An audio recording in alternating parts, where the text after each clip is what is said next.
Hi, everybody. Welcome to FNS Wrestling Podcast, episode 191. Weird recording on what's today? Thursday morning. I don't think we've done that before. Not Thursday morning. I think we did a Thursday night once because we had to, but we've done Thursday before. Yeah, normally it's Saturday morning, afternoon, or Friday night late, right? So, or Saturday night on occasion.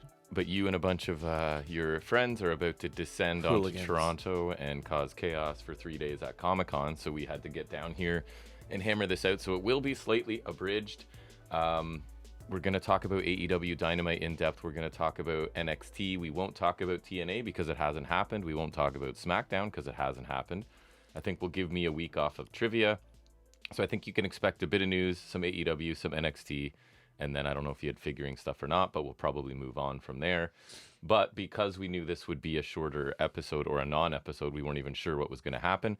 We have also released today, being today as in Saturday when this releases, another thing already in the chamber ready to come out, and that is our worst of. It's we done, did the thing, folks. We actually did the thing. It's sitting there on YouTube and our podcast host site ready to be launched. It does actually exist. It exists. It's about an hour and 2 minutes, I think it was. It is real, and it's a thing we actually did. So it will be floating out through space on Saturday morning at some point along with this one, so hopefully you can find the time to listen to both. I am noticing the videos do better on YouTube, so hence the video is running again. I think I've come up with a setup that's pretty quick and simple for me and my you tell me. And my non-tech brain. Audio I've got figured out for the most part, at least enough to do a podcast. I'm not saying I could mic a band or anything, but for two people talking in this space, but the video part is new and weird. So, and I'm going to do it. I'm talking into the SM57 classic mic. You're using the PD70, and it both runs through the Vocaster, if anyone's wondering how we set up our... Which I knew. It's a super easy podcast setup that I may do a video on at some point because I'm a guy who consumes all of these setups, and usually it's like, oh, here's a $200 mic and a $500 camera and this, you know what I mean? And mine is a budget setup, man, like budget. So I can help other people with that if they need it. So your friends are coming here this afternoon? Forthcoming. T-minus 2 hours, I guess, till one of them shows up at time of recording right now. And so they are staying here tonight? So I have 4 teenagers locked up in one. That would be what is happening. I like it because I don't even see you guys, basically. You have that. We have a big fourth bedroom that is just your gaming and whatever. And we set up like a hostel, basically, in there. As my beanbag chair and whatnot. Right. So you guys are here tonight. Where are you tomorrow? Not here? I think so. And then what about Saturday? Not here? Okay, so I only have you for tonight. I think so. So your mother and I are going to run out. Your brother has basketball camp. I have a haircut. And then we'll grab some snacks and stuff for them and make a bunch of food because 4 teenage boys are going to eat a pile of stuff, I'm sure, and video game and watch movies or whatever you do. But that should be fun for you. I think they want to watch Bad Batch. And Hancock told me to wait, and I did the exact opposite. Didn't wait. I legitimately waited 1 minute after they released. And then watched them all. I know, you didn't even wait for me to watch them with you. I thought you were going to be home a lot later, so I was like, it's like March break, so I'm like, I'm going to stay up and do it, because I'm not going to do that on a school week. Yeah, I knew you weren't going to wait. Even when you were like, I waited, I'm like, no, you didn't. I legitimately waited 1 minute, and it was a doubleheader this week. I'll watch it. The thing is, I'll just watch it again. Right, it was yesterday. Yeah. I forgot. The thing is, I'll just watch it again, because legitimately last week I watched last week's episode 5 times. Yeah. So in total, but the doubleheader was good, and so I ended up going all in all to bed at 4 because bad decision. Because obviously it was 2, so I like 3:01 I started them, and then by like 4-ish I was done. So you got a better normal time to bed last night, kinda. I think did some chemistry maybe. A little bit, but not really. Chipping away on chemistry. It's like, oh my god, the wait for those episodes to come out though, like. I usually stay up late-ish, no problem, but welcome it just felt to so life long. In general when I was young. Nothing was on demand.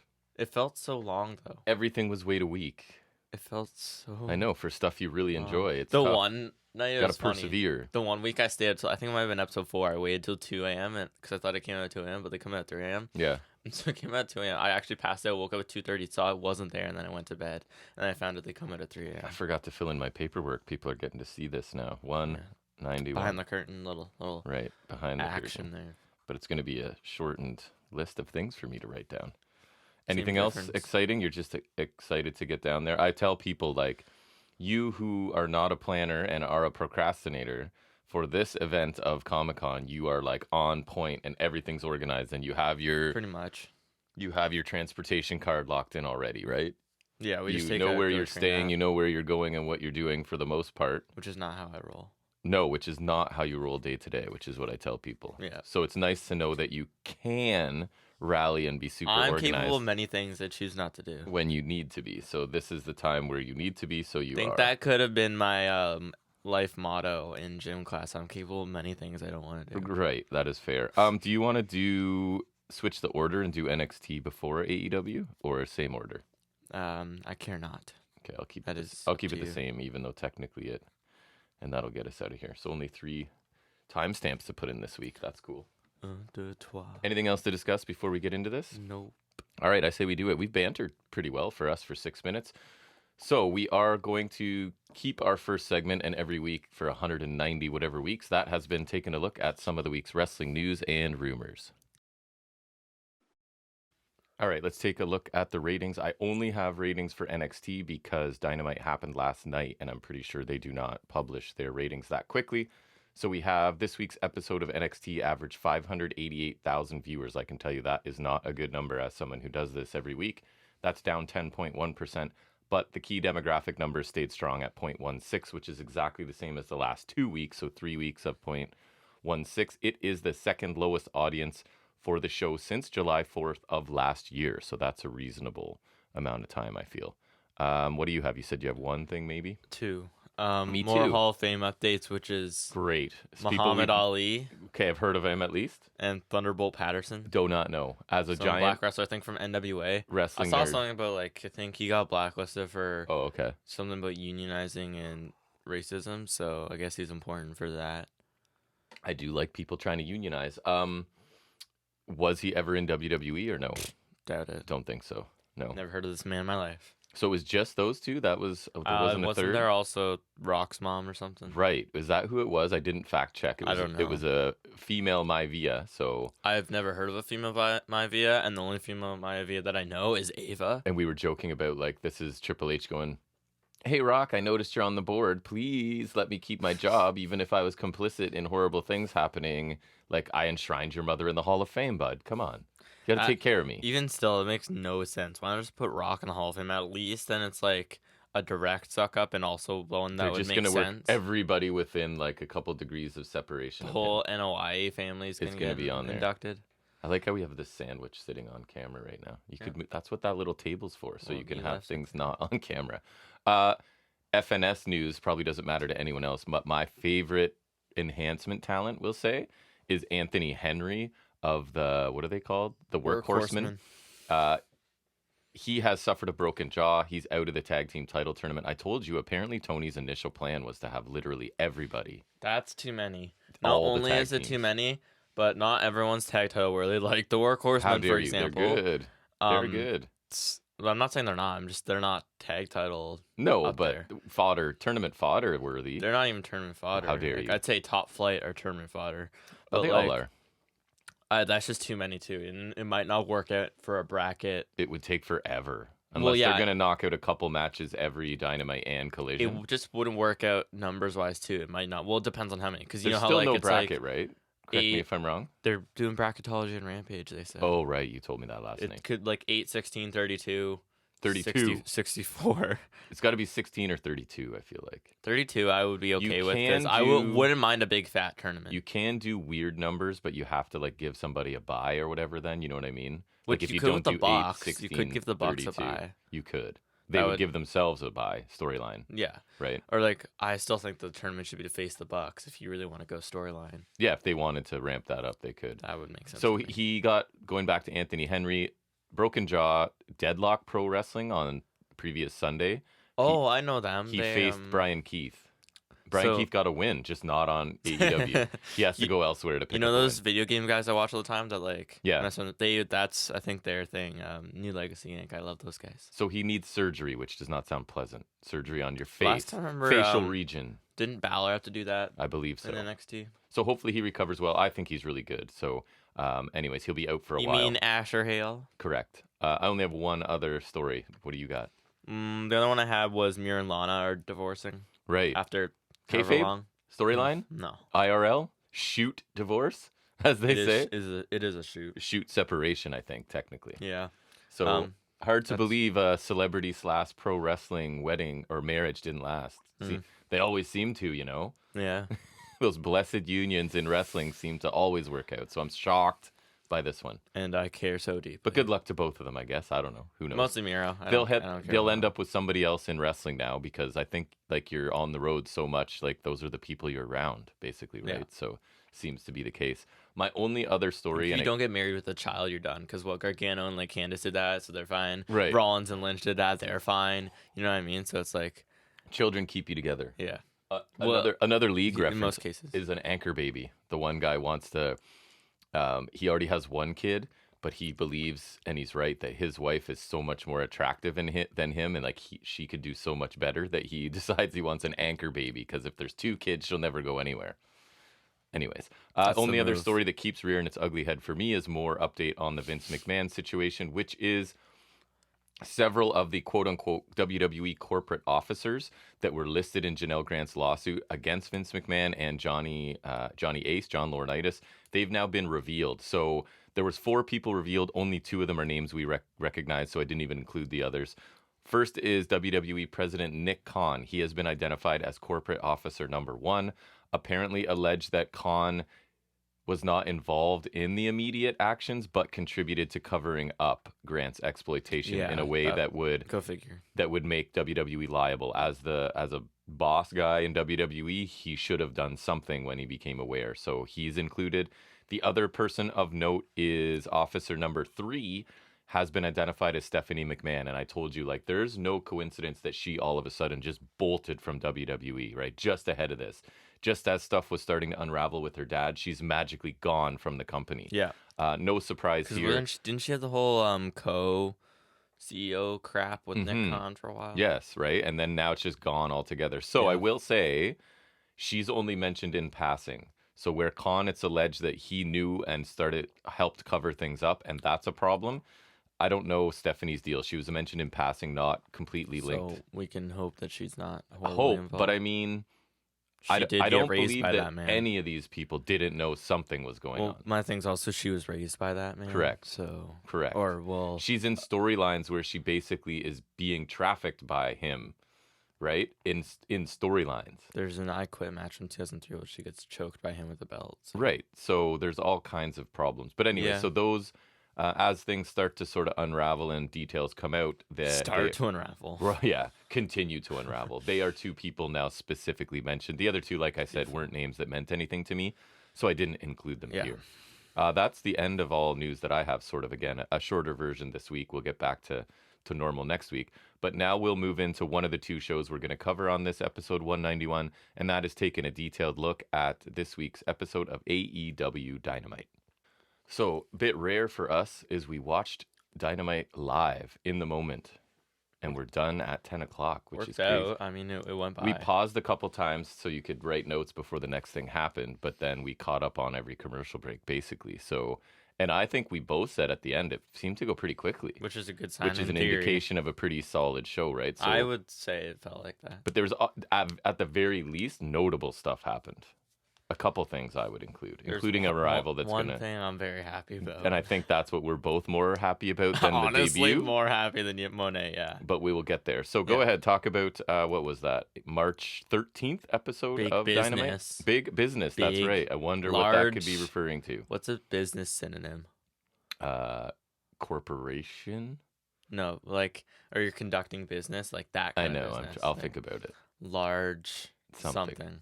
Yeah. I don't know. Listeners, tell us.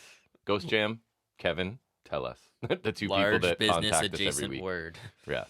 But we kick off with the Mercedes Moné debut. At first, like, someone pulls up in a Mercedes. Yeah. I see what you did there. And we see the door open. It's Renee, like, in the parking garage. I honestly thought it was the Bucks at first, but I should have picked up it was a Mercedes-Benz. Right. And then the door opens, but we don't see who it is. Yeah. And they're like, they're going to tease it. Nope. Kick off to Moné right away. Debut right away, and her theme annoys me already. Because it said CEO about 50 times. Jack is already done with the chance. The crowd said it about 50 more times. I grew tired of this fast. You did. And it's pretty annoying. So before you get into it, reaction she got. It's It hard seemed because I good. compare It's everything a to hometown Punk. thing though, so it's like it did feel like a Punk kind of thing though, because you're building up this hometown debut without announcing it. But even though we are Punk haters, That that moment's always reaction awesome. was legendary. That was like I don't even like one in a compare it to few that times. because A, I would like to block it out of my mind, and two, just because like you can't. So yeah, it's not a fair comparison. So clearly, I do think this was a really good reaction. very though. good reaction as well, but Hometown helps. not No, a CM the Punk. Punk reaction, it's like I would. It's still great in spite of what transpired later on. And the presentation, she does come out like a star, right? With the song and the Tron and the clothes. The hair was a bridge too far for me. Yeah, I don't like it. Having like words and stuff. Trinity did that too. And I it's know, just it like irks me. eh. But anyway, I wonder if Monet has a wig because I know Trinity did it with a wig, but hers is also a lot longer. So Right. I don't know if Monet is just doing it straight up. Or... She looked like a star here. So in that sense, that's what AEW is going for. So that's good. Sorry, go ahead. CEO is just a pain. The in CEO the is a very forced thing right now. Yeah, like to me, because there's like that crowd chant in Osprey's theme, but that feels a little more organic to me. And it's also not the entire theme, basically. Right. Like Monet, it's at least half of the They're theme. engineering them to do this now. They want this to happen, so they will find a way. I don't think you can do it for everyone. Like, it's so annoying. I feel like No. the Trick Williams one is a little organic, too, It is. because it's not, like, outright in the theme, It right? is. There's nothing in the theme that implicates that. Yeah. Rollins, it is kind of there, but I don't think it happened for a while. I feel like Nakamura's was Nakamura's was organic. But, like, because that one was just easy sing along. Jericho's even was to a point. Jericho's was, but now it feels not. kind of forced. It's like the crowd, we have to do it, we're here. With Rollins, I don't, like, there is the whoa, whoa, whoa in his theme, but at the same time, I don't think it's manufactured because when he was a heel, no one was doing that. Right. It's just they started doing that and they turned face. So it was, like, kind of like that. And then Jungle Boy, I guess, back in the day, his was, like, not forced, but just kind of just because it's in the song. Yeah. So I guess that makes sense. But so I can't think if of any as a new wrestler, you're looking for something they can chant during your theme or matches and some sort of hand gesture. That's what you got. She has one of those. That's what you got to nail down. Like a good like crowns up kind of thing, you know. You got to nail that. I love down. doing a good crowns up. Yep. Monet said her heart was beating out of her chest. She thanked the fans for having her back these past 2 years. She thanked the fans for giving her the courage and strength to be there for all her lows, highs, milestones, and moments. And she thanked the fans again. Let me ask you, at this point, is she thankful enough? Were you waiting for the other shoe to drop a bit? Yeah. Because I'm like, this is a lot of pandering. So it's either clearly establish her as a babyface right away, or we're getting the rug pulled out from us, right? Which like we didn't. I we kind of wish but we I did, felt like it was coming. But I feel like because the hometown thing and just the big time rival, it's kind of like Osprey where he's just babyface on arrival. And it was almost too much pandering right away. It was a little bit. Like, thank the fans for waiting this out for 2 years but or whatever, like, blah, blah, blah. I guess she's been out for a while. Yeah, it's fine. Whatever. It's establishing her. She said they're going to be creating so much magic and many moments together. She told the fans that they're the reason she's here, and she said thanks again. I assumed she was personally thanking me. I mean, I did a lot to get this done, all right? It's weird. It's almost like you forget her a little bit because you're like, she is good on the mic, right? And you're asking me questions, and I'm like, yes, she's... I haven't seen her in a, like, actual capacity in so long. I think Sasha Banks is very good in every capacity. I don't think she is, like, ultra mega elite, no pun intended. I think she's really good. She's a get, but she's not like an Osprey get to me, right? But so, I did see like much better than Saraya. I did see it compared to, because in 2021 they made the 3 big signings were Punk, Cole, and Danielson. And this year we're getting Osprey, Okada, and Monet. And so hopefully that like can elevate things back. Because that 2021, those were big signings. But that was also a really good year for them. Monet is Cole-ish, but I would say Cole's still a little bit above. For sure. But in relative comparison, it's like those 3 signings, that's like a trio. Yeah. And this is a trio of big signings. Of women you can sign, she's one probably of the biggest signing they've made for the women's division. You can get. So yeah, I like hopefully Osprey and Okada are leveling the place up, and then Monet needs to be willing to carry this division, because it's been said a bunch of times. And I was showing you, like, with Peraza, with Saraya, with Taya Valkyrie, and only one of those I think it still has potential to come to fruition.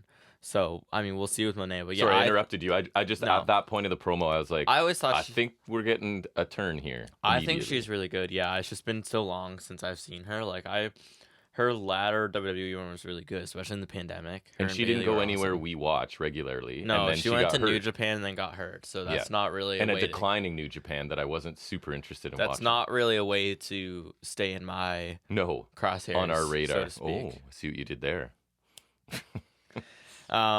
Monet said, "If only you knew how much tonight means to her and how much wrestling means to her." I did. That's why I did this. That is why we brought you back. Yep. I moved heaven and earth for this. Exactly. Monet spoke about how wrestling has changed and saved her life. I'd love to know how that second part comes into play. Yeah. I feel like wrestling does the opposite. She was tied to train tracks with a train coming, and wrestling came in and wrestled tied the her. chains.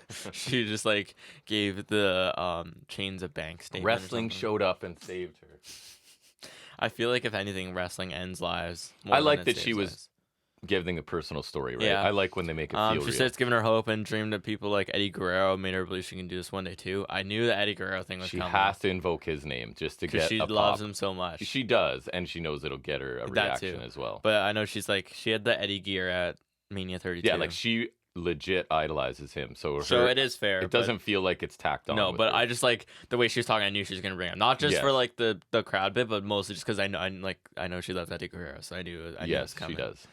When I say her dreams made her leader of a revolution, and I said she missed that show, and main event a pay-per-view in this very building.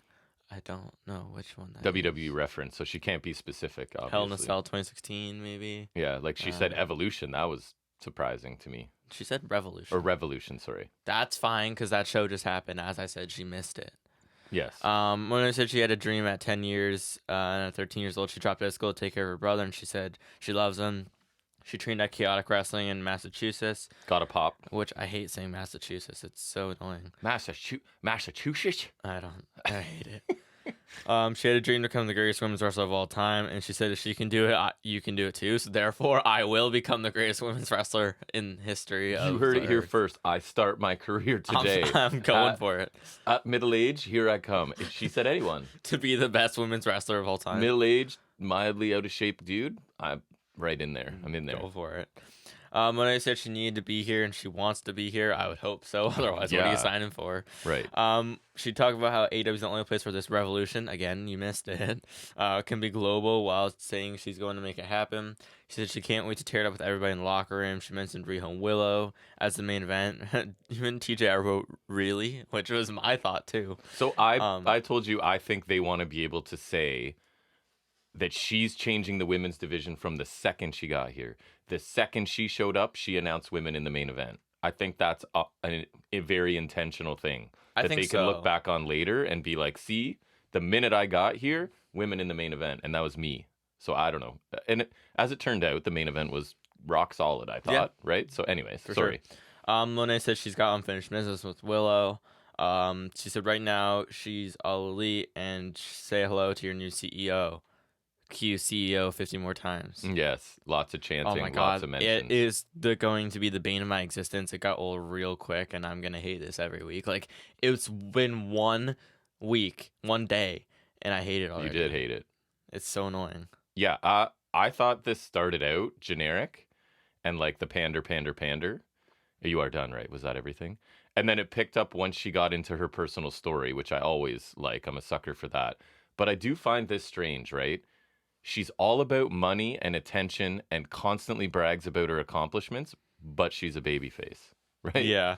I felt like, I started way too pandering, but she kind of found her footing. It's almost like I came here because they offered me the most money and fame and attention, but I'm a babyface sort of thing. So it's tough. She can pull it off, though. Yeah, it's like, and you kind of have to have her as a big babyface because it's like a big debut like Ospreay, and it's a hometown debut a la Punk. Yes. So. And I really like that she used her time to specifically call out Willow, right? Because this elevates Willow right away. And it acknowledges history, which is good. And I think it's, and because that was the match where she got Sasha got injured, hurt, and then Willow was given the title, whatever. Willow was given the title that she wasn't supposed to win at that point, right? Overall, I was kind of like thumbs in the middle, I wrote, leaning upwards maybe. Like I thought she did a fine job, got a good reaction. I'm not super excited or anything about it, but I thought it was good, right? Like not great, not bad. It is a major signing. I do like her, but the history with the women's division doesn't exactly instill confidence, right? That's like, true. We'll that see. we're I kind of need hoping like she's the exception, and I need a month to see where they go with this, absolutely. kind of thing. But I think it was a good debut and introduction. I don't think it was amazing. You? Yeah, it's definitely not the thing I'm most excited about on the show. It's just That's crazy. We'll get to it. It's supposed to be. I'm so excited to talk about it. I'm like.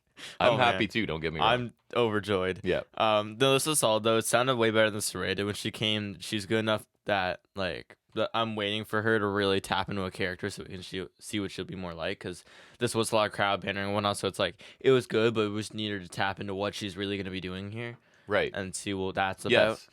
I'm very confused that she said Will and Riho are main eventing. I hope she messed something up. Nope. I do like her acknowledging history with Will. That's a good place to start. She ended the promo strong. Overall, solid start to her run. I thought so too. That was solid. Yep. Quick Joe interview. He said he hasn't forgotten what happened last time he faced Wardlow and what debts need to be paid. I tried to. You clarified for me that Wardlow beat him. I barely remember though. Me too. But I like that he acknowledged it. Mm-hmm. So it's like, oh yeah, he's got. It was motivation. actually Revolution last year. There's history there. Yeah. Joe said this is the biggest mistake of Wardlow's career, and Joe doesn't lose titles in the Garden. Reference to something.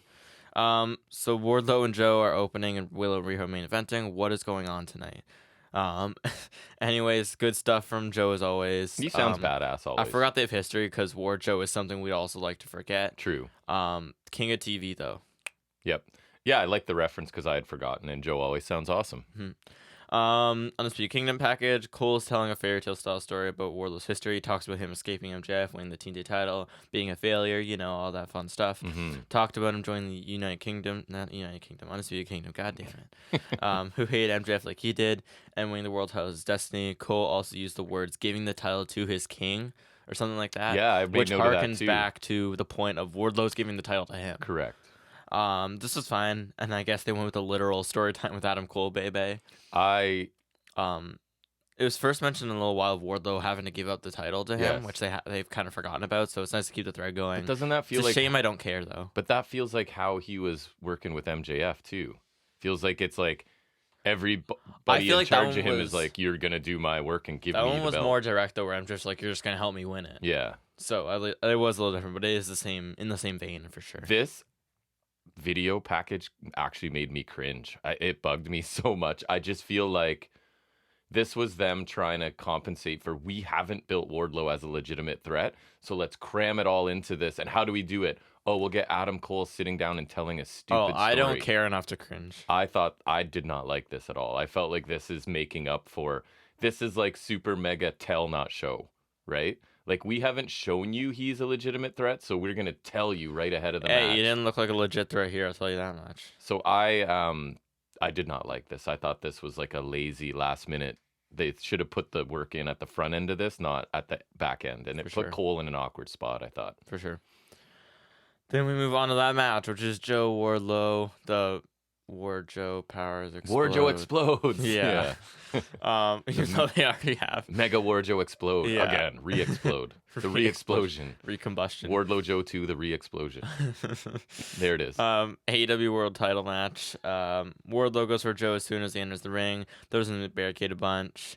Cornerback elbow and Zaguri from Joe. Whisper in the wind from Wardlow. Surprising. Inverted atomic. He's done it before.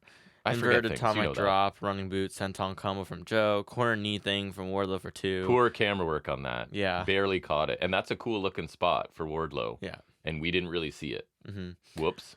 Joe does crowd count punches, but Wardlow grabs him, hits a powerbomb. Joe avoids another powerbomb. Kukina clutch for the win. Swerve comes down with the chain, takes out security. Joe exits the ring smiling as Swerve looks angry. I thought it was okay. I didn't love it. I thought it was like really underwhelming, and I didn't even have big expectations. It was just like really quick and nothing really happened. And I feel like Joe took way too much punishment and then just won. And I felt like some of his selling was lacking. Like maybe he didn't feel like this was the way it should have been Joe, either. I thought he didn't look it as wasn't good as he his usually best does, work. which might just be an off night, but also might be working. It was like he intermittently got stuff in, sold a whole bunch, and then slapped on a choke. I would have preferred he looked more dominant because it's Wardlow. I don't know why Wardlow needs to look good here. Yeah, but this didn't even help. So him. I'm happy that the Swerve Joe story continues. That was what I wanted to see, because that's what we've booked out here, right? Is Swerve's shot. Wardlow was fine, but it was pretty slow and uneventful for the most part, and it was really short. It wasn't great for a world title match, so I guess they knew that with getting it out of the way early. At least Wardlow's world title hopes are over and done with, but on the other hand, it doesn't make this faction look any better. Right. Another thing that just makes them look like absolute chumps. Right. Again, not to beat a dead horse, but this is why I didn't want Roddy with the international title. Right. Like, it's not. So this was 13 minutes. Really? That's longer than I thought it was. Me too. I just checked because it felt short to me as well. Still didn't feel like much. No, I was underwhelmed for sure. But no, he got most of the offense, like you said, but Joe put him away with relative ease. Post-match is solid to keep Swerve in the hunt. Not much to say there. Yes. Next we're going to interview with the Elite. Marvez tried to talk to Okada, but he got berated by Nick. Matt said they've had 14 years of, quote, friendship, while claiming there are 14 million other reasons to join the Elite, which I thought was pretty funny. Like a nod to that report, whether it's real or not, about how much Okada, they worked it in, yeah. Okada said they're coming for Eddie, Penta, and Pac. He's clearly pretty limited, so he didn't say a lot. He told Alex to sing happy birthday to Matt, and he did as we cut off. I thought it was fine.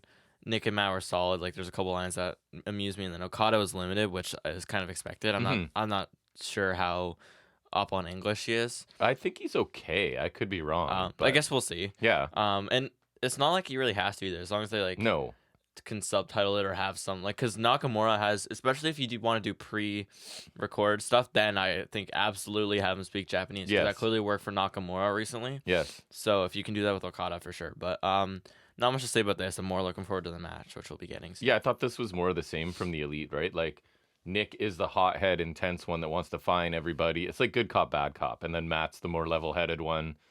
And Okada's just their, like, super elite talent they've brought in, right? He's the golden boy or whatever. I like that as him being their golden boy. I feel like so I'm fine with that. You know, I'm not big on this version of the Elite, but whatever. I'm enjoying Okada so far. You're coming around. I wasn't sure. Mm-hmm. Next, we get the Elite versus Eduardo, Penta, and Bastard. Yes, I am one of the biggest Pac fans in the world, so I'm thrilled to have him back. I think you definitely sway me over that. I mean, I do like him a lot, but I definitely think I end up enjoying him more. He is incredible. Being around you, sir. Yes. Hurricane Rana, tilt whirl backbreaker to Matt from Pac. Super kick in the corner to an upside down Nick from Penta, followed by that spinning Death Valley driver he does for 2, which is really cool. It is. Double drop kick to Nick and a series of super kicks to Matt from Penta and Pac. We need Phoenix back so you can get the Death Triangle back and up and running, and maybe rescue the trios belts a bit. Or we'll more on that later. Yes, I guess. Strike exchange between Eddie and Okada. Cornerback elbow from Okada in stereo with the 2 Damagiris from the Bucks in the corner, all on Eddie. Penta hot tag flurry, Sling Blade Jones. Yes. Thanks, Taz. Stereo dives to the Bucks from Penta and Pac. Diving double foot stomp from Penta and a springboard 450 from Pac on Nick, with Okada breaking the pin at 2. Eddie levels Okada with chops and looks for the Yurkin, but Okada ducks, hits a DDT. We get a parade of moves, and then the finish comes when Nick kicks Eddie in the balls while Matt has Rhett distracted, and we get a Rainmaker from Okada for the win. Yeah, I thought this was a fun trios match, and I thought it was good. It got more frantic near the end, which I like, and is generally the style of those that bugs some people that don't like AEW, right? I like it. It ramps up the action and kind of makes it feel like frenetic a little. I agree, and I think I am enjoying heel Okada so far. He's believable as like, and I like how he was taunting Eddie the whole time here, basically, which kind of reminds me of Danielson a little. He's like a silent douchebag. He's got that air of like, I just believe I'm better than you. Yeah, he's got that like silent cockiness about him, which I think lends itself well to this Elite gimmick. Because the Bucks are so chatty, they can compensate for him being quieter, right? So it's working for me. At this point, I assumed that we were using Pac as the gatekeeper to Eddie. And then I thought Okada takes the title or titles from Eddie, but it looks like Pac as the gatekeeper isn't really even going to happen because we find out a little bit later, right? That we're going just straight gives to Eddie. Pac something to do for sure. Yeah, and I'm super happy to see Pac back. He looks like he's in the same amazing shape he's always in. I swear he hasn't changed since he last came back. He's so lightning fast and crisp on everything, and everything looks a little more intense. Everything looks a little more like painful. A drill claw. I'm furious we didn't get a black arrow to anybody. Black Arrow is a thing of beauty. He looks great. He hasn't missed a step. I'm super glad to see him back. I just hope they find room for Pac. But yes, enjoying Okada more than I thought I might so far. I thought this was good. Everyone got decent time to shine, but I feel like we could have inched this a little longer. Even still, I like what I saw from Pac after so long. He looks no worse than he did before. He looks exactly the same. That's a compliment. And he's great to see back. He's so unique. Okada looks solid too, and I agree. Just his silent douchebag kind of thing he's got with the Bucks, it works, and I think he's gonna hopefully elevate the title, but also kind of elevate this gimmick for the Bucks, which I think would be beneficial as well. Not a lot was notable from him, but he was good for what he did. True. Looks better than Ibushi has. Yeah. Oh yeah. I worry about. I forgot Ibushi's here. He might be done, man. That sucks because I was really excited for Ibushi. Peak Ibushi is amazing, but we haven't seen that in a while. No, we haven't gotten that. Painfully obvious. If he could get back to peak form, I would totally take Ibushi Okada for no reason. So many matchups with Ibushi. Ibushi Takeshita is something I desperately need. Yes. Penta and Pac were the highlights for me just because they're the most exciting in ring for sure. The finish was good. Gets Okada closer to title shot against Eddie. Could easily see him winning the crown and hopefully elevate it further. Same. We'll talk about that later. Need a Pac singles match next week, please. Christian Edge vignette, just previous sound bites and feud highlights and replays Edge's challenge from last week. This is solid. While we're not the biggest Edge fans, it's a big time match for us Toronto boys. So yeah, we'll be there. I'm looking forward to it. And this was a slick video package that was well presented. So build type well. I'm assuming we'll get a pretty epic match when we're there next Wednesday. I'm looking forward to that. Me too. Sure. Next we'll hear from William Ospreay. And his entrances, I'd like it. Like I said, I think his crowd chant works a lot better. And also just because I think the lighting work around that is really good. And just, it feels more energetic. And like, even if it is forced, to me, it feels more organic. Because it's not shoving it down your throat a dozen times. During you know this what I mean? promo, In Monet's team, I feel like it's just like chanting it in your face until you start chanting it. But with Ospreay's thing, it's like, it maybe goes off 8 times. And like, I feel like it takes a while to get to it sometimes too. It takes a bit to get to it, and he's also like, and it just seems like he's into it, and like it just seems better to me. And I just like, I feel like they've done a really good job making his entrance feel suitable for his star power. So I've really enjoyed his presentation for sure. He said his entire career he's always wanted to be like Bryan Danielson, and I'm like, because they're so similar. They're just, when I think of Will Ospreay, I'm like, oh yeah, he's that high flyer Daniel Bryan, that little Danielson, you know. He spoke about how Bryan left it all in the ring for the fans. He said he's the best wrestler in the world, and Danielson wanted to prove it. He discussed his match with Omega and dropping him on his head with the Tiger Driver 91. And I'm like, you can't be doing that to Danielson. No, you can't. You can't. As much as I would love it, you can't do that. Will said since he was the winner of the match, he can say it was worth it. He says he's excited about their match at Dynasty, and he mentioned the phrase "restore the feeling." He said, "I am the feeling, bruv." He said it's about the best in the world against the best of the 21st century, and only one man walks out the winner. He said he can respect the man opposite him, but the moment he walks in the ring, it's your life or his, and he doesn't plan on dying. Got a few bruv chants ringing out. He said on April 21st, it's about finding who the best wrestler in the world is, and he reminds us of his name, and he's on another level. Yeah, I thought this was an effective promo from Ospreay, and they put him out there live on an island for quite a while, right? So this is like, let's see what this guy can do. I think his promos are fantastic. He's just got some sort of charisma and energy about him that's just entertaining to watch. And he now works as a face or a heel, right? Absolutely. Which is like the final piece in the puzzle. The way he's talking here, just he has something about him that like captivates you, and it just like gets you into it. He's a complete talent now, and he wasn't always, in my opinion. So he's very complete. So I liked him here. It's a simple story, right?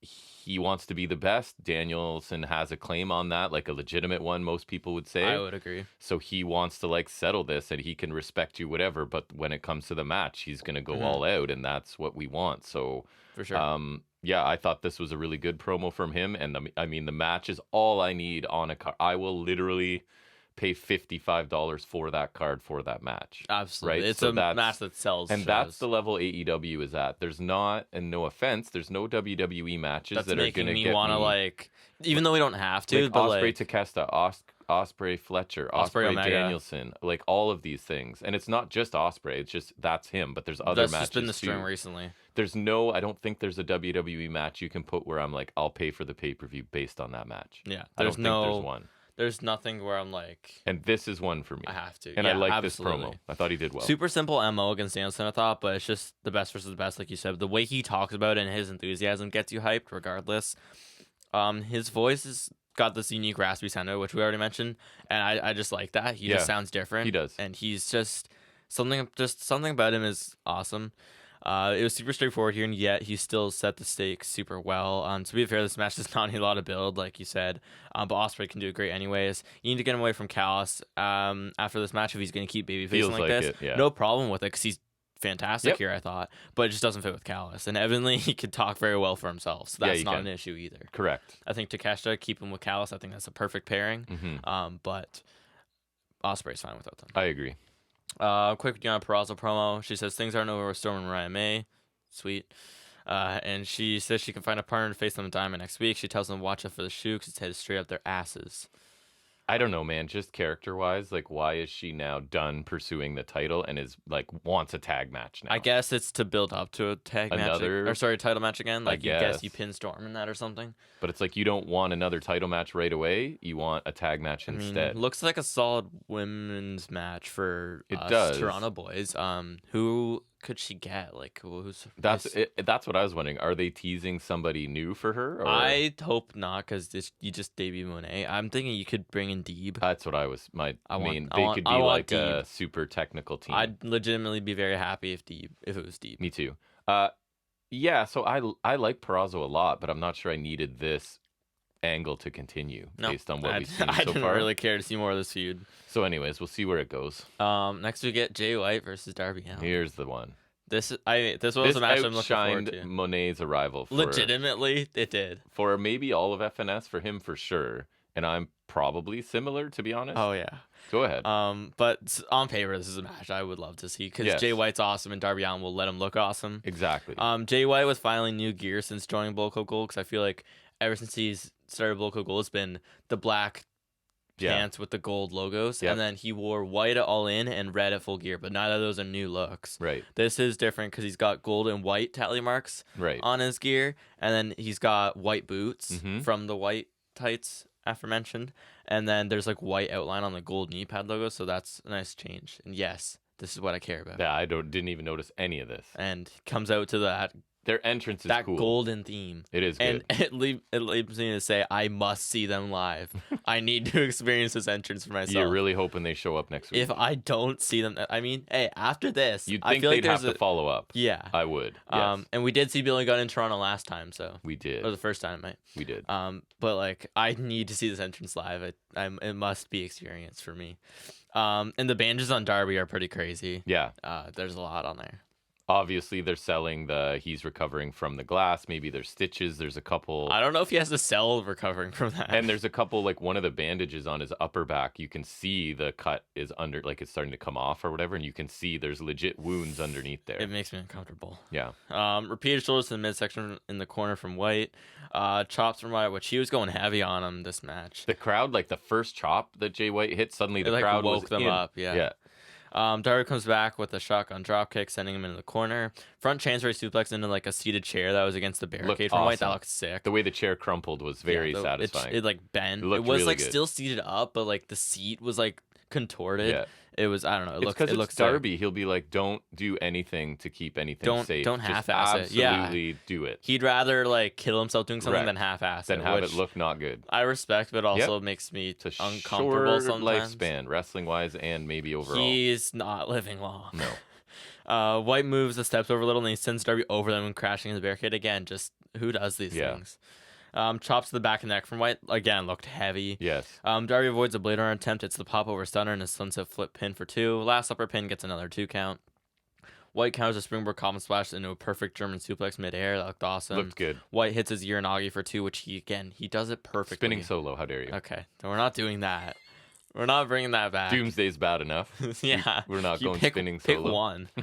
I only get one. Yeah, you only get one. I will start doing Aurora Borealis a lot more. Yikes. Just the tip. Yeah. Those are the only 2 I know. I need to learn more. Literally every move he does is named. I need to learn more. No. I need someone to hit a backpack center so I can call it the Proton Pack. Proton Pack. Yeah.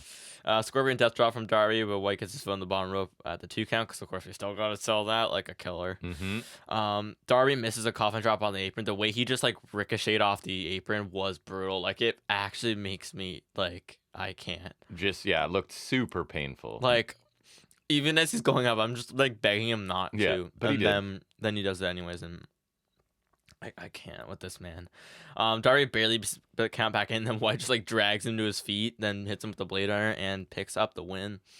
White fakes a handshake and then like kind of finger shoots him in the face. Yep. And then the Guns beat him down. Acclaim make the save. There's an argument. Chair shot to Billy Gunn. Look For how the happy love you of are. God. Oh my God. Bullet Club Gold beat down the Acclaim. Belt shots to both of the Acclaim. Blade Runner to Billy Gunn. Chair on Darby's ankle. Bat shot to the chair. Satisfying And ping off the bat shot to the chair too. Mhm. Crowd was really into it. Really good physical match. You've got like, as it should be, the deplorable heel Jay White attacking pre-existing yeah, he was injuries. also working heel in this match and it was awesome. Story I love, and 2 really good guys to deliver that story. The suplex into the chair and that apron spot where Darby just landed on his back were notable. And heel Bullet Club Gold is always welcome. I thought White looked vicious here. That's what we always needed. Allen does what he always does, which makes whoever's on the other side of the ring from him look Just great. helps that White's awesome on his own. I love the aftermath. I'm sure I'm going to clear the way for you to talk about it. Just for restoring things to the way they should be. This is restoring the feeling. The babyface experiment for a Bullet Club I don't is know what over. it was. And I don't know what the follow-up explanation is going to be, and I don't really care. I don't care. It's almost like AEW noticed, like, these guys have lost their edge and their appeal, and we need to get it back. Swerve. And I appreciate if that's really the thought process, because WWE, Vince era at least, is not good at that. He's like, damn it, I'm going to tell you like it, and I'm going to keep feeding it to you until If it you was like Vince, it. I feel like this would still be going down my throat. Whereas for these guys, it's like, man, Bullet Club Gold are not very interesting as faces. Yeah, I don't with know these guys. what the experiment was here. But it seems to be over. Yeah. And whatever the explanation they give me next week or It whatever, does not I'm matter. fine. So go ahead, I talk don't about care. Very good TV match as expected. White looked like the top guy he is, and thanks in large part to Darby doing his thing. White was chopping extra heavy here. Suplex and barricade the apron spot, and the spot with the stairs were also sweet. Darby in the back mirror for the most part, but you know what you're signing up for in his matches. He had some solid stuff. That last upper pin's always pretty effective looking. Yeah, that was a good kick out because that wins for him Mm-hmm. sometimes. The apron coffin drop was gnarly, especially with him so horribly bandaged still. Finish was great, though, with him White just waiting with the Blade Runner. Between the match and the aftermath, this was back to the Jay White I know and love. This was good TV. This was excellent. As soon as Bullet Club Gold started being at Darby, I knew where this had to go, and thank God I was right. Finally, Yes. The nightmare is over, and I mean that quite literally, because while I was never, like, we were actually asking for them not to do this group, then they started doing this group, I disliked it, and then I started to hate it. Everybody 'Cause I saw was like, why? It doesn't. That's why I was asking, and again, this is a supergroup that formed and never fulfilled their purpose. Formed for a purpose. That never never- again mentioned that purpose, Yeah. and now disbanded, thankfully. Yes. Yes. Finally, the nightmare's over. Bullet Club Gold are back to the way they're supposed to be. A faction of mega douches, and White's a serious top-level guy who happens to be a prick, not some loser who jokes around with Billy Gunn and the Acclaimed. And when I tell you I was verbally begging for White to smash Billy Gunn with the You bat, were. I mean it. I was there. He was. waiting for it. And Bang Bang Scissor Gang is one of my least favorite things they've done in recent memory, and I cannot wait for Bang Bang Gang, no scissor, to get back on track. You got to book that unification at Dynasty And you need Juice back. and give the Golden Boy some goddamn gold. Yes, I need Juice back too. I will not forget about Juice. He's not forgotten. Never. We love Juice Robinson here. Okay, this is a Juice Robinson podcast. He'll be back soon. But this is legitimately my favorite part of the show, just because like it's just validation in a way. It factored into my final grade. This was a It good definitely segment. did. For sure. It feels like validation because it's just like, again, why did they do this? I don't Right. understand why they ever did. And so just to have the pure Bullet Club Gold back is Awesome. fantastic. We are very happy. I'm super happy about it. And then, of course, Chris Jericho comes along to ruin my feelings. If you had to rank notable moments, you'd have this first and then Mercedes. Oh, absolutely. This is going at my favorite moment of the show. Like, I'm just so happy. Maybe it should make your list of random things, right? Bullet Club switch back to heel. I would add Oh, that in there. okay. I'll do that maybe when you're talking I just about throw the it on match. my random. I have a random pile of I'll stuff. just I like throw in maybe there. toss it at the bottom Yeah. somewhere. Because oh wait, that's hold on. I'm gonna pull up the docs and then I'll write on that after you It's all talk about happening this. Okay. in real time. We got Jericho and Hook versus Gates of Agony because I am feeling good after that. Bullet Club Gold nonsense, and of course Jericho's got to kill it. 2 things. First, Lion Hook makes me cringe. That's stupid. Yep. 2, Gates of Agony, I guess, are the next to benefit from Jericho's rub. Yes. And I do use benefit air quotes. Me ironically. Double suplex to Khan from Lion Hook and 1 for Leona. Big layer from Khan, then he kind of drops Jericho on the top rope, and Leona rams him off, sends him out. Lion Soul from Jericho to Khan, barely got the full rotation. Hook, hot tag flurry, German suplex to Leona, and Khan came with the gut check for 2. Finish came when Jericho Hook did a stupid Walls of Jericho Red Rum double thing before Jericho relents to take out Leona, and Khan submits to the solo Red Rum. Yeah, I thought it was a pretty average tag match. I thought the finish was stupid. Like, really, I don't know, felt WWE to me, like putting on 2 finishers at the same time. I also thought there was something weird timing-wise in the middle of this match. Like, people were supposed to be doing things. I don't know, if something fell off in a middle chunk of this. Basic stuff to get a win for Jericho and Hook, I guess.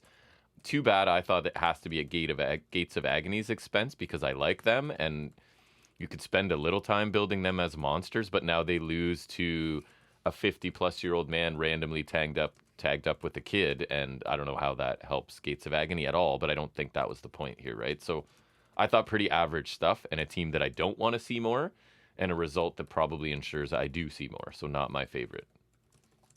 As you're randomly typing things.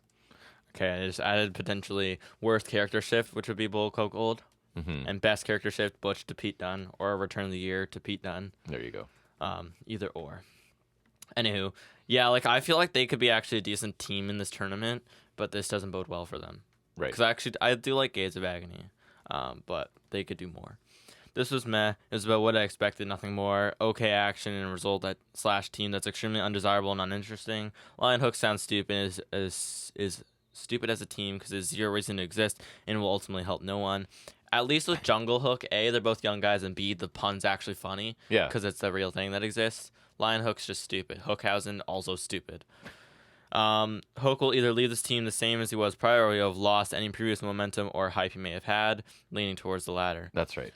Jericho didn't look great here, and Hook was solid as usual. Gates of Agony had a few solid things, but they didn't get as much as I would hope for them, and they kind of got chumped here. They did. Hope to see them in the tag tournament so they can get good showing, kind of like Roosh benefited from the C2. Oh, where's he been? He wasn't injured, remember? He had an injury during the tournament. It was legit injury during the tournament. And so I think he was in that World's End tag, and that was it. God, they have so many guys. I know. Roosh is awesome. This match did not do them any favors, so I really hope they could rebuild in the tournament. The Walls of Jericho Red Rum thing was stupid. I hated it. Not only did it look dumb and convoluted setup, also the ref shouldn't have allowed it, and at least they didn't outright win with that, because if they had won with that, I would have had an issue. So, and you could see that Hook was struggling to even get the Red Rum on properly, so he just kept it close to the ground, so you couldn't even really tell if he was had it in or not. No idea what had to happen. Someone save Hook. Yeah. Not send Hook. Save Hook. Send someone to save Hook. Yeah. Kyle O'Reilly interview. We're going to get him versus Brian Keith on Collision, which that should be solid. Brian Keith that loses again. I thought it's funny of all of the roster. Kyle's like, yep, I like Keith. I mean, Brian Keith, he could be similar to Kyle O'Reilly, so that's fair. I know, but it's just like of all the people here. I guess O'Reilly wants to win. They have to justify him choosing someone he can beat, right? To O'Reilly gain some wants momentum. to win, so. Right. He says the thought of never wrestling again was scary. He couldn't pick up his daughter for a time. He said now that he's better, he wonders if he can still hang. He says this roster is the most competitive. So I choose Brian Keith. That's what I'm saying. I feel like we're being too mean to Brian Keith. We are, because I like him, but he has done nothing of positive note since he's gotten to AEW. He says Brian Keith impressed him, and he thinks he can bring out that Kyle O'Reilly. Maybe. Roddy and the Kingdom come in. Roddy shouts Kyle and says he loves him. If he wants to do it on his own, he should do it on his own. Solid promo from Kyle O'Reilly again. Nothing makes me sound solid. Funny choice of opponent. Yes. And if Roddy is being all normal and respectful, there's some angle coming. Correct. There's no way. There's a reason that was tacked on to the end there. Yeah. And we'll see what it is. I don't really care. I don't think they're going to be as cool with O'Reilly going on his own than they're letting. Obviously, as a heel group, they'll have a problem. Probably. Sucks. It does. And there's another heel group that is heel that should be more focused on. So basically, Kyle O'Reilly's instincts are really good. He knows where he can pick up a win in his first match, and he knows what group will hold him back and not join. I don't care if it fits. Kyle O'Reilly would be more smart to join Bullet Club Gold. It's like he's the wrestling nerd that's been closely watching the program. It's like he's actually been watching the product. He knows how to navigate. No, I don't want to be part of that group. And I fight first. Monet said she was watching every week, right? But like with how he's been acting, it feels like Kyle's actually been watching the show, because he's like, okay, so we can't join one of my best friends in his group because they suck. And who's the guy could be? Oh, Brian Keith's been losing every week. Let's fight him. Although I would suggest he's missing the boat on his like attire and look at this point. He just looks like a random dude. Which whatever. If that's he's got like the washed up to show her Survivor kind of look, which I think is kind of funny. Like he's just been in a cave. He just washed up to sea. Right. We got a Lion Hook interview. The first thing I said was no. And we got a Willow Riho package before that. Oh, right. I skipped by that. Which was kind of whatever. They showed Riho's title win, Willow's title win, her Owen Hart Cup win. More Riho highlights. Willow knows she can win. There's a brief hallway interaction between Monet and Riho. Monet's looking forward to the match. This was a solo package. Weird's the main event, but I hope it delivers. Yeah, it was a good package to sort of build a little bit of the story, I guess. Was Monet in the package too? No, it was like after. After, okay. I couldn't remember. I just kind of tacked it on. Yeah. Jericho said that Hook rose to the occasion while saying Hook was a future world champion. So he wants to know what it feels like to stand across from Hook.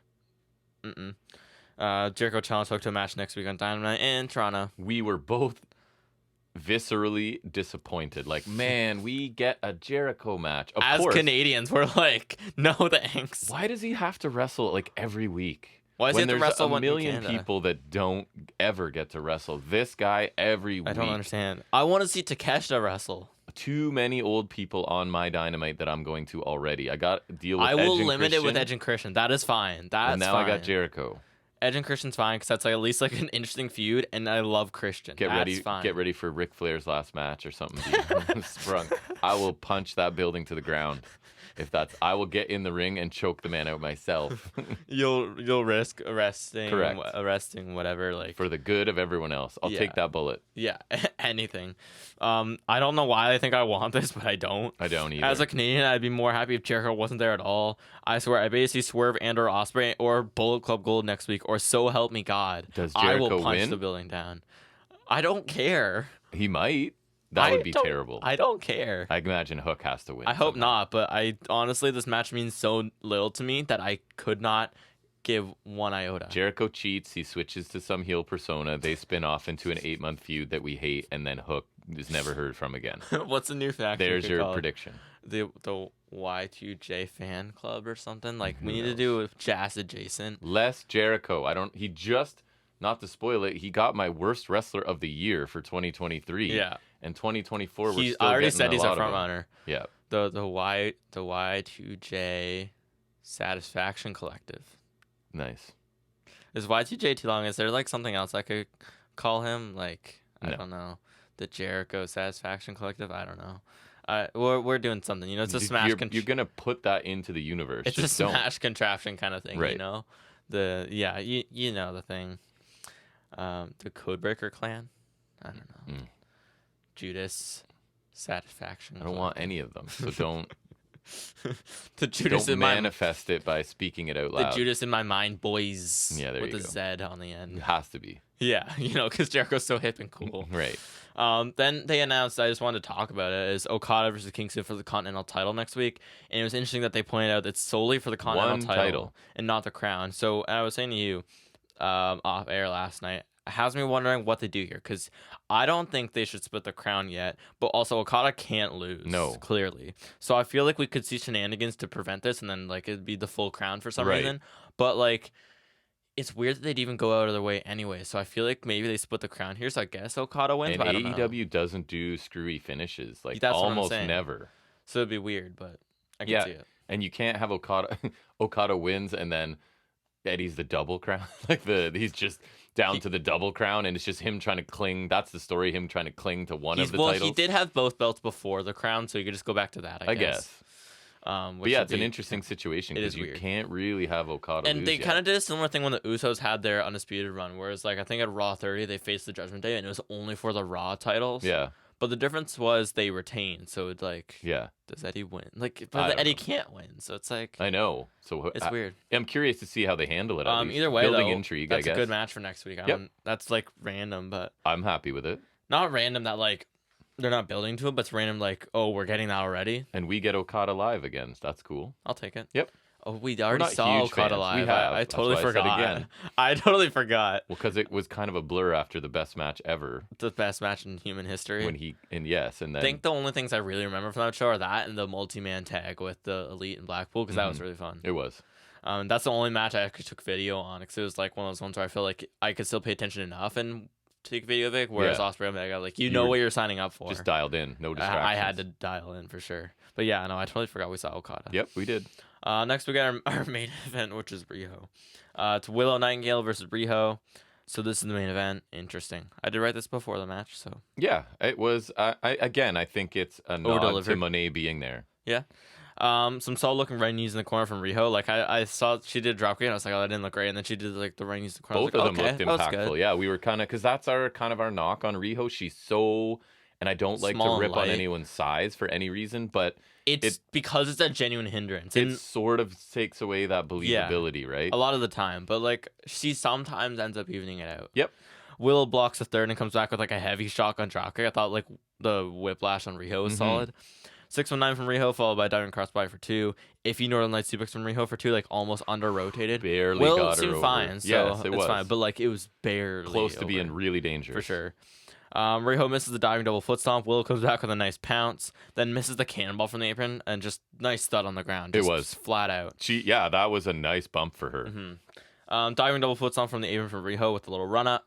Dragon suplex on the apron from Riho, which was like a little flat. Like she didn't really lift Willow over, but it was solid on the apron, so I'll allow it. Yes. Then back in the ring, double foot stomp for a near fall. The finish comes when Willow is able to land the Doctor Bomb for the win. House of Black's female people attack her. Monet's music hits. She comes out. CEO chants still annoying. She also changed outfits already. She did. And Monet makes a save. She hits that gory DDT on them. Like it's from the gory special position and switches into a DDT. She botched it the first time she did in New Japan, I remember. Right. But it looked fine here. Yeah, this match we already said like it over delivered. I quite like this. Actually I'll add it to the list for now because we needed women's matches, right? So I thought they took bigger bumps than they usually do. Riho's stuff looked better than it sometimes does. And maybe just the contrast. The flip side to Riho, right? Like, the downside is kind of that some of her stuff doesn't look impactful. The plus side is when you get someone who's a powerhouse like Willow to beat the hell out of Riho, it looks really believable because Riho is so small. So it's kind of a trade-off with her, I think. And I think she did enough in this that did look good. The suplexes she hit were impressive. The knees in the corner. I thought the stomp on the floor to Willow looked good. And then I thought Willow looked good as well. And I thought this was a very entertaining main event, over-delivered. I quite liked it. One of my favorite Riho matches, I would say. A preferred Riho match for me. And the post-match attack is an AEW staple, so I start to go numb to it a little bit. In this case, it was an excuse to like bookend the show with Mercedes Moné, right? Like she comes out. She has a history with Willow, obviously wants revenge on Willow, but at the same time, she is a babyface, so she needs to sort of support Willow as well. So yeah, I thought this was a pretty satisfying main event that I wasn't. I'm gonna add it on the short list because we need some women's matches on there. It was good. Just because I feel like we didn't have a lot nominated, so I'm gonna try to. Have some on there. But yeah, I agree with pretty much all of what you said. While I was questioning the choice to have this main event, still am a little. I do have to admit it delivered in ring, and it was quite good for a TV match. One of my favorites from Riho, like you said, that I can remember. Probably the best women's match from AEW this year, unless I'm missing something. Maybe Mariah May and Almanada, that was pretty enjoyable, but that felt a little less well-rounded, we'll say. But the action here was good. Willow looked good being able to play the powerhouse really well against Little Riho, like you said. Bunch of stuff I liked. Dr. Bomb finish was sweet, of course. Riho was actually solid as well. There were a few things I thought weren't great as usually the case, but also things I really liked. Felt like she had held her own in this one for sure, and we ended up with a quality main event here. We're preferred Darby and Switch in the main event, but particularly we had to end the show with Monet, which is fine. All right, so overall thoughts? I thought this was an entertaining show. Like we said off the top, it moved really quickly. I think it gave us 3 matches I enjoyed, at least. The trios match I enjoyed. Jay White, Darby Allin I enjoyed. And the main event I thought was good as well. Joe Wardlow was a little underwhelming for me. Segment-wise, Mercedes Moné is obviously notable, right? Her arrival, I thought it was pretty good. Solid arrival. Bullet Club Gold segment was a plus. It will be a huge plus for you as well. So I thought this was a really good show. I didn't quite give it an A, but I went B plus. Like I thought this moved quickly. 3 matches I liked, none that were like blow away that you need to go see, but 3 good matches, a couple good segments, and a major arrival of a incoming star. It did feel like a solid special. Important episode, because technically right? it was. So I gave it a B plus. I liked it. Overall, I thought it was a pretty good show as well. We watched it all live and flew by pretty fast, so that's a good sign already. In-ring guys, the opener was just okay. Trios match was good. Switchblade Diary was my favorite match of the night, and also my favorite thing of the night. Bullet Club Gold back to their true form. That's right. Is a blessing. It is golden in the truest sense. I can't say enough good things about that. It's just this show picks up so many marks, bonus marks for you because of this. I'm just like, I knew it had to happen eventually, but just like it seems like they went, this sucks, do it now. It just feels validating, you know. It was always going to, and I'm happy because legitimately I think I gave them my favorite faction last year. They were one of my favorite things last year. They're just so enjoyable, that whole and then group. Just like stripped of all their coolness. Yeah, it was like this. It was like this act, kind of like the Callis family, but like maybe more so. This act where I love every aspect of it, even the guns, because we've come to really like them. They are good in their role. Personally speaking, I love the guns. I think they're really good now. But like, I love Switchblade. I've loved him since New Japan, and he's awesome in every way. Guns have really honed their craft, and they're just great all around. And Juice Robinson is funny personified. Yep. And so just, even though Juice wasn't a factor here, but just to have that all basically stripped away in favor of Billy Gunn just irked me. So yes, that the show picks up major points for that. And mediocre tag match, but picked back up with a really quality women's main event. Yeah. And I think having it be a quality women's match earns bonus points as well, because the women's matches aren't always a highlight of the show, and I think it was this week. I agree. So I think that deserves some bonus points too, if we want to give bonus points for Bullet Club. Right. A mixed bag for sure for the matches, but I think the good outweighs the bad. Segments, Monet started the show on a positive. It was solid, but her appearance is a positive on its own as well. That's the notable part. She's there. Cole was all right. I hated it. That's fair. Ospreay's in-ring promo was really good. I think he's just fantastic. Good point. Solid bits from Peraza and Kyle O'Reilly. Lion Hook and Lame. Solid package for Will and Riho as well. Overall, it was a pretty good special. Not fantastic, but very strong. Me too. Felt good about it, so B+ is where we're going. Perfect. All right, so that's wrapping up our Dynamite review. And now you didn't watch it, but you can contribute stuff and ask questions. I'm going to quickly run through this week's episode of NXT. All right, so NXT opens with a tag team title qualifying match. So it is the LWO, Joaquin Wilde and Cruz del Toro, the name I always forget, taking on your favorite, Out the Mud. They got an honorary award on the worst of. If you haven't seen it, go check it out. Maybe I'll even link it at the end of this video, since I learned how to do that now. Look at me learning stuff on YouTube. Crazy. So it's Bronco Nima, Lucian Price, with scripts, of course. Can't forget him. So OTM attack LWO during their entrance.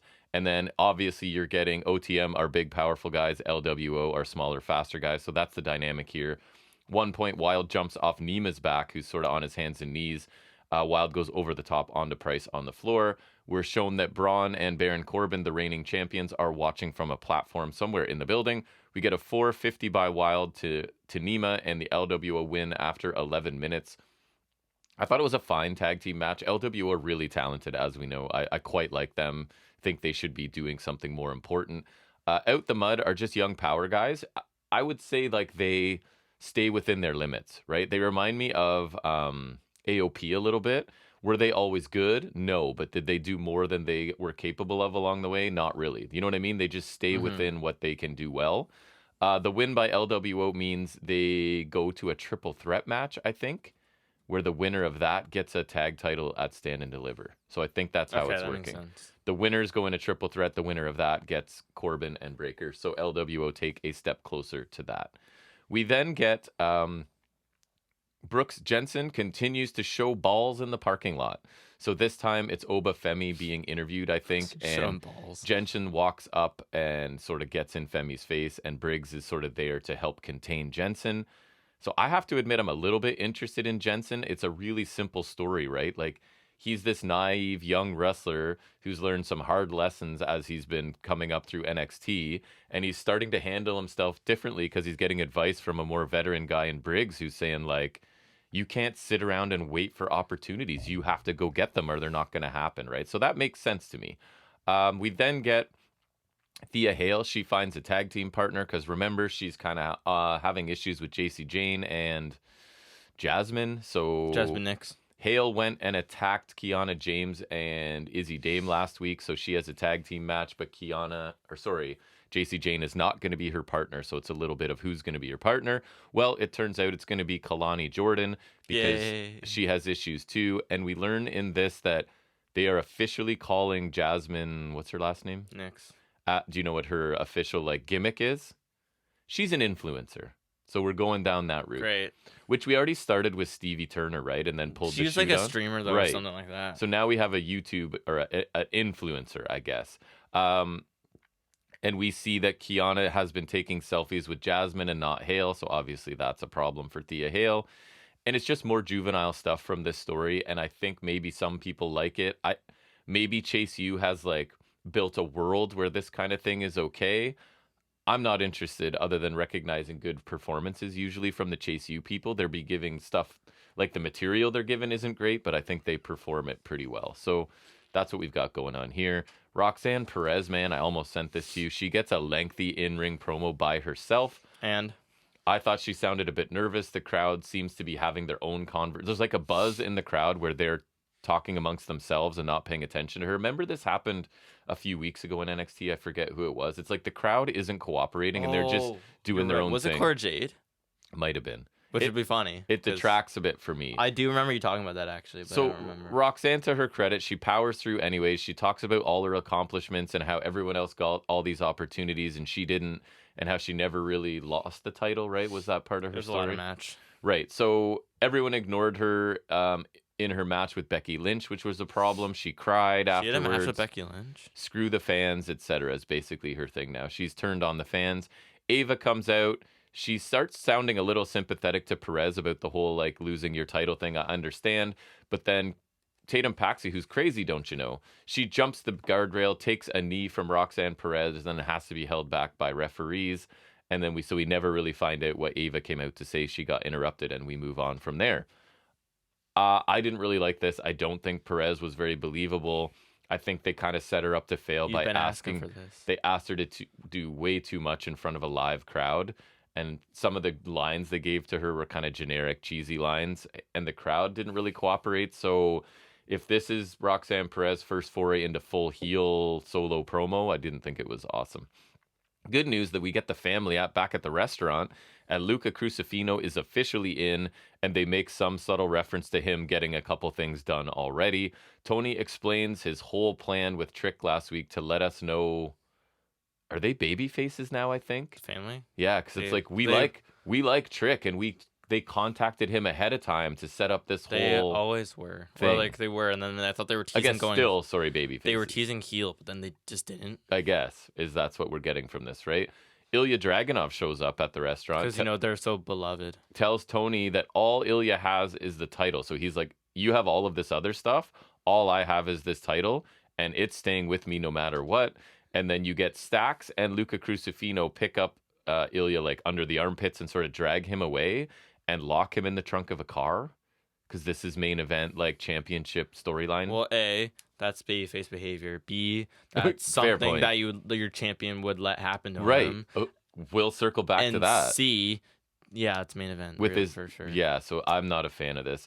So the Dawn, my note here is the Dawn of NXT. This super successful mob boss drives a Hyundai. In case you were wondering, Mercedes Moné, super fancy expensive Mercedes. Tony D'Angelo, Dawn of a Crime Family, 4-door Hyundai sedan. Yeah. All right. So within all the cartoonishness of this that I can't stand, there was a decent, tiny interaction between Tony and Ilya as people. It's too bad the parts surrounding all of it make it feel unserious. Like, they literally kidnapped the champion. I guess it's abducted. He's not a child. And put him in the trunk of a car. And this is your main event story. Not a fan. Sounds as I'm right. sure regular listeners will know about me, not a fan of this. Robert Stone taking on Lexis King. Member Stone. King said some things about Stone's kid, so Stone wants a shot at him without Von Wagner to help. So Stone starts out on fire, misses a splash at some point, and King takes over. Booker hyper annoying here in his defense of King because he's the heel commentator, so he goes out of his way to support King, and it's annoying. We get a couple glimmers of hope for Stone, eventually cut off. We get the shot to the back of the head, the coronation, and it's over in 4 minutes. Vaughn runs out to save Stone from more damage. This wasn't good. 4 minutes to further this story of King getting to Von Wagner, I guess. King is really basic in the ring. I'm going to start calling it out. Outside of his finisher, which is a move, I would suggest there wasn't one move in this. It's all like kick, running strike, corner stuff. There's no actual moves in his arsenal. So him partnering up with Von Wagner for a match, super appealing, obviously. 2 ring generals meeting in there. I think I kind of like Obafemi on the mic. He's interrupted by, what's her name? Kelly Kincaid? That's the one. Yeah, they're interrupted by Dijak the Drifter, I call him, because he sort of says, I can't remember what he says to Femi. I forgot about Drifter. Something short on the way by that's sort of teasing we're going to get a Femi Dijak match at some point, which might be interesting. Ridge works out and then gets a FaceTime from his family, his daughter and his wife.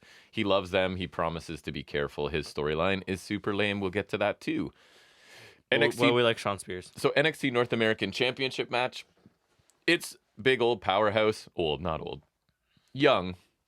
Obafemi taking on Brooks Jensen, who has found his balls, ladies and gentlemen. He's got balls. Because courage is only, again, strictly a male characteristic. And so if you it have is, to refer to it in those terms. Yeah. There's no way a woman could display courage, I don't think. I mean, she could grow balls. Sorry, I'm being sarcastic. People love women, support them doing everything they can, consider myself a feminist. I'm joking. Booker is working really hard for Femi, so I think this is our reveal that Femi's a heel. Because he's kind of walking the line, right? He's taking on all comers. He was and heel stuff. with Dragon Lee, then he was kind of like babyface, Right. taking open challenges, then he faced Lexis King, and then like. So the fact that Booker's supporting him tells me he's a heel. Or that you shouldn't like Obafemi just because it's Booker. I guess. Briggs is backstage watching on a monitor, as you do in WWE. So here's the thing. Femi is slow and basic for stretches, but there's something about him, maybe it's his size and the way he carries himself, that it feels like he's doing it because he can and not because he has to. Do you know what I mean? Yeah. Like, he's limited, but it's because he's so big and powerful that he doesn't have to do a lot. Yeah, he's kind of rather than like he can't do a lot. Anyways. That's fair. Femi mostly dominates. Couple of hope stretches for Jensen, and then Femi is killing Jensen. Briggs comes to ringside to try and fire Jensen up. Doesn't really work. So now Femi kills Jensen while Briggs just has to watch him at ringside, basically. 2 power bombs. Femi retains after 12 minutes. It kind of makes Jensen look like trash here, but it helps build a Briggs-Femi match, I guess. And Briggs is a more experienced talent, so he can, I think, help Femi in a longer match Briggs if that's where they're going. Too, so. He is. So I think obviously the rocket is strapped to Femi at this point, right? Like, I think he's just going to blow through NXT and be gone. He's already like serviceable in the ring. The look is amazing. Obviously, he has a unique style on the mic that I kind of like. Even if it's officially heel, I think it still kind of works for him. So he's going to ascend really quickly, I have a feeling. Ilya and Tony are now on a bridge. So Ilya's out of the trunk, and Tony here, literally your babyface challenger, admits that he's killed people. Because he's basically like, I've been here many times with people, and I always walk back alone, which means like I'm shoving you off the bridge, right? So he's a murderer. He admits it. And basically, it's like, I'm not going to kill you, Ilya. And it's all just ends up, he ditches Ilya there and is like, enjoy the walk back. So Ilya has no cell phone, I guess, in 2024. He's just stuck there walking. I guess. I don't know. And from what we know of Ilya, and this is what you referred to earlier that really pissed me off here, he's been abducted and locked in a trunk, and then he just has a regular conversation with his abductor on the bridge. Is this consistent with what you know about the hyper super intense Ilya Dragunov to be like, I'm a little bit miffed that you locked me in a trunk of a car. Wait, what? Did you just abduct me? Right. This is very vexing. Huh. Yeah. Like, I do not appreciate your actions. I'm going to stand on this bridge and ponder what you've just done. So a little bit of a disconnect there, obviously. I don't like my champion who's a serious champion being pulled into this cartoonish sort of story. It bugs me. We always love it. Ariana Grace took on Gigi Dolan in a match of the century, obviously. I saw the finish. Dolan dominates. Grace's facial expressions are really funny because she's over the top. Her facial reactions finish is what sells it, really. Really funny. Crowd is dead, I made a note of. Decent flurry from Dolan because we pick on her. Ends in an STO.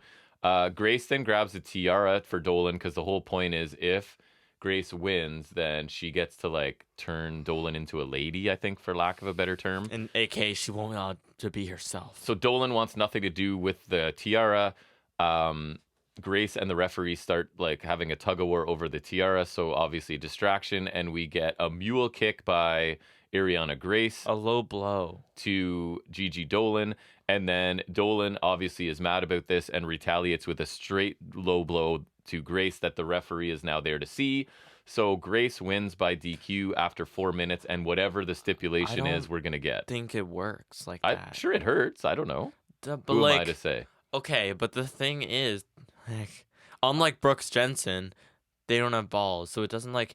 It's not like it could still really hurt like hell. I don't know. Who am I to didn't say? Look like that because it wasn't like the Bucks low blow. B, no. It's not like. It's not the same. I don't know. It doesn't work. It's just weird. So I thought the match itself was slow and boring in a way to set up like. Clearly, we're just going for the fish out of water segments with Dolan being dressed up. Didn't they just do that recently with Stratton and right? Henley? So we're getting it again. I'm not confident I'll enjoy those segments, but we'll see. Solrook is back. She has to play peacemaker between Lola Vice and Carmen Petrovich. Nailed it, right? Sword. Yes. So basically, hey, we're MMA legit people. Vice is like, you wouldn't have a chance against me in a match. So it looks like that's what we're getting.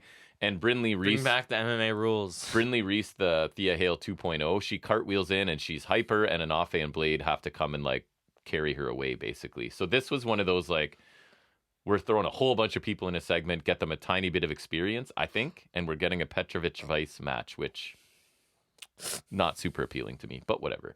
Kiana James and Izzy Dame are taking on Kalani Jordan and Thea Hale, as we discussed. Thea Hale finding a partner in Kalani, but no, Jordan got taken out in the back. Not even the parking lot, just the back, I think. I wonder who it was. So Thea Hale has no partner, and did you see who came out to the rescue? Fallon Henley. Correct. It is Fallon Henley out to support Thea Hale here. I honestly forgot that it was her. I just guessed. So it's baby faces in control, then the heels in control. The heels are stretching the ropes on the tag count and the breaking chokes in the ropes and whatnot. JC and Jasmine show up, and Hale gets fired up, and she gets the hot tag here. Old school Thea Hale offense, like foreshadowing what's to come after the match. Kiana James finally interrupts it with a spine buster. On the floor, JC Jane pulls Henley out of the way of an Izzy Dame boot, but that boot ends up smacking Thea Hale, who is the legal person, as JC Jane is kind of doing the like, whoops, guess that happened. Oopsie. Not saying she did it intentionally, but clearly doesn't care that it happened. So Hale gets rolled back in the ring right away, and we get the bankrupt, which is like the single leg code breaker. So she's got the 401k and the bankrupt. The heels win this in 5 minutes. Hale gets on the mic after she confronts JC Jane. She goes on about how she was wrong about Jane and is done with her. She wants to be nothing like JC Jane, and she ends by saying, the old Thea Hale is back, bitch. Bro thinks she's Pete Dunne. I'm glad to have her back same thing. because I think this super like Scrappy-Doo character works for her. Like, she was basically a teenager when she came, so she behaves like a kid. She's one of the few characters where the juvenile behavior makes sense, right? Because she basically is juvenile. Anyways, really basic match, furthers the Jane Hale story. Looks like Henley and James may circle back around to each other because they sort of shared a look after. And the commentary even mentioned, like, the issues Jane and Henley had back in the day with Briggs and Jensen. Remember, Jensen was dating James, all that stuff. I was like, what? And I was like, oh, no, I remember. She tried to buy the bar. That's what they made reference to, the commentary. Right. Anyways, Hale did a great job in her promo after the match, I think, and the crowd seemed to respond to it. So back to hyper Thea Hale. She's probably going to be feuding with JC Jane. No Quarter Catch Crew talked to Riley Osborne backstage, and they refer to him as like a fancy moves guy, right? So that would bug them. No fly zone. They're kind of doing the FTR like no flips, just fists sort of thing. Well, Gulak was always on 205 Live. He did the no-fly zone thing. Right. Yeah, similar stuff. So Gulak threatens to invoke the catch clause on Osborne, which I think just means like you'd get a match. So that's not really a terrible threat. Wrestle. So Axiom and Fraser interrupt. They say they're flippy guys too, and they even make some subtle reference to Axiom being a kid. Right? He's like, I have a lot of experience with that or something with that cup. And I think even Fraser's like, where did that guy go or something like that, right? So it's like a ha, you're under the mask now. So they'll take... I mean, Axiom isn't like even horrible anymore. No, so. He's not. They got away from the comic book mathematician. That was the original. And also, I feel like his original mask was really weird. Cause it had like... It was like those longer things and they were pointing out. I feel like now it's just like a round mask. It is. He looks all right. He does. So they say Axiom and A-Kid, I was going to say Axiom and Fraser say that they'll take out 2 of the no quarter catch crew in the tag qualifier. So that'll sort of limit the options that Osborne would have to face. Gulak says that they're going to leave Stand and Deliver as Heritage Cup champions and tag team champions. So I feel like the cup should be beyond Riley Osborne's grasp right now. Cup should be Dempsey. Tag titles can be free-birded. And I just don't think Osborne like deserves a shot. No. If you're anyways. Well, then again, why did Von Wagner get a shot? But a tag team match involving 4 of these guys would be good because I think Briggs. Kemp is good too. So here's my note verbatim. The Good Brothers show up on my screen and I suddenly realize that this whole tournament is set up for them to become champions and I am crushed. That's what it feels like. As soon as they feel like that might just be your worst nightmares talking, but as soon as they were on the screen, I'm like, no, is that what this whole thing is leading towards? Who are the champions right now? Who are the tag? Oh, Wolf Dogs. Wolf Dogs. I don't see them being Wolf Dogs. I hope not. So they obviously do what they do and talk crap about Braun and Corbin, then talk crap about Hank and Tank, not putting anyone over for a second, and just do their thing, right? And I believe they're just going to talk crap about everyone, beat everyone while barely selling or doing everything, make everyone look worse, and then leave again, because that's what they do. Jericho. Hank and Tank get an immediate response. Basically, they're really hyper. They're smash mouth, blue collar. No one expects them to win. They're underdogs. The Wolf Dogs show up to interact with Hank and Tank, and they fire up Hank and Tank and send them away. Like, and then they're like, "Isn't their match like next week or something?" Because it's basically like they got hyped to go wrestle right now, and then their joke is like they're not even wrestling this week. That's kind of funny. Lots of tag team stuff in NXT these days, which I'm happy about. So if you, with AEW kind of following suit, right? This could be a tag team renaissance, a prime time for tag team wrestling on the stuff that I watch. So that's cool. Happy with that. Ridge Holland, Sean Spears get a match. Spears wants Holland to express his rage because we know nothing about Sean Spears and this new character, but we're supposed to just be like, oh, okay. But cool. we like him. Right. Ridge tries hard to look super angry throughout this. I thought he was trying a little too hard. Vic tells us, again, too hard, that Ridge's body is shaking as Ridge contemplates like throwing Spears into the ring post head first, right? Like, oh, he's going to hurt him. Again, pro wrestler afraid of hurting people. Not the coolest storyline. Not sure I have to tell anyone I didn't think that. throwing someone in the post is the harshest thing. Like, have we like not the seen lawn this darting before? part, like they did with Rey Mysterio into the truck, like that kind of. Yeah, posting. like, stupid. So, anyways, he hesitates here. Spears takes over. Spears ties Holland up in the ropes and lectures him, and it makes no sense to me. He says something about Ridge's wife being disappointed. Ridge fires up, destroys Spears on the floor. Holland with the Uranagi to Spears through the table as Vic talks about rage for the millionth time. Is this him unleashing his rage, or can he control? And just like WWE style, where stop telling me. I'm not seeing it. The lingo they use. So they're compensating by telling me. That's what they do all the time. It's super frustrating. Ridge gets a chair at one point. It gets taken from him by the referee. And then we get a C4 onto the chair in the corner. And it's over after 9 minutes as Spears picks up the win here. His C4, like... So I don't really understand any of this, including the outcome. It's a basic match with one spot from 2 characters that don't make sense. I don't know why Spears is the way he is. I don't know what he thinks he needs to get out of Ridge Holland or why he needs to be involved with Ridge Holland. I don't understand Ridge Holland's character of I'm a professional fighter, but I don't like to hurt people. Like and family. It's an MMA guy who's afraid of violence. It's like they like the Dragunov idea of your family's far away in another country, and they just slapped it onto Ridge. But made it worse. It's worse. I don't care about any of this going on, and the match was pretty ordinary. I like Sean Spears. So that was your main event match. Trick ends the show. That was your main... Oh. Yes, a 9-minute kind of basic match. Trick ends the show in the ring with a mic. He's angry. He feels betrayed. He recounts some of the mellow stuff. He wants a match at Stand and Deliver. And then I was surprised by this. Noam Dar and Metaphor come out. Dar's tired of hearing Trick complain, and Trick deserved what he got. Good, so he's not babyface. Dar's sort of forgetting all his catatonic stuff, and he's like, I lost the Heritage Cup, and you didn't see me crying about it. I'm moving on to bigger or better things. Give Dar the title. And I like this, too, because Dar's like, I admit it, I'm basically here to soak up some of your spotlight. You're the hottest thing in NXT, so I'm going to attach myself to the hottest thing. So that makes it make sense. But it's not, it's kind of a weird babyface move. But I like it. Not really, because I guess an attention hog. So I kind of liked it. And then Trick's response is like, by the looks of Lash Legend, she would agree with that comment. Like the way she's looking at me, she agrees that I'm the hottest thing, right? Which apparently they're a real life couple. Oh, it comes up, and what a reaction. Yeah. Dar challenges Trick to a match next week, calls him a paper tiger. Trick attacks. He and Lash have a moment and share a kiss. The crowd goes wild. I saw. They were like... And then Trick clears the ring. I don't know. It was kind of a cool moment. I'm not going to lie. It was weird, though. It is strange, but I kind of liked it, like... that basically Lash is trying to be loyal to Dar, but she's got the hots for Trick at the same time. I don't know. I mean, I guess good for Trick. It's something. I swear Trick and Mello said something about Lash back in like the early 20s, because I remember they were saying something about girls walking by, and we hated it because the Trick used to be really bad. They'd be a neat power couple if Lash can keep improving. I would like her in Metaphor, though. That's the thing. Yeah, I do too. I don't know. I like her. I hope Mello screws Trick next week so Dar can pick up a win. I doubt it. But I know. I'm just being hopeful because we love Dar here. So part of Trick's promo felt a little bit meandering and slow, but then he has this way of like, with a simple line and or gesture, like bringing the crowd back in, right? And I think that is a major thing that a lot of performers don't have. He can sort of sense that this is meandering and I need to bring it back and get some crowd reaction, so he does. They asked a lot of him here, putting him in live for the final segment, and I think he did a fine job, but not great.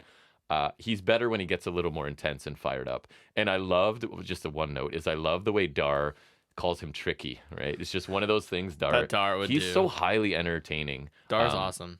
I just fear he's fodder for the Trick momentum, which is too bad, but it sucks he'll never be able to do like a lot because he's so small and whatever. Yes, he's so good. He is awesome. I love in-ring character, like entertaining heel, entertaining babyface. He can do the heel stuff where he's entertaining but a killer in the ring. Like Dar's worth so much more than I think they realize. I'm close to calling him a special talent, which is what I reserve for. He's pretty special. I think he's fantastic.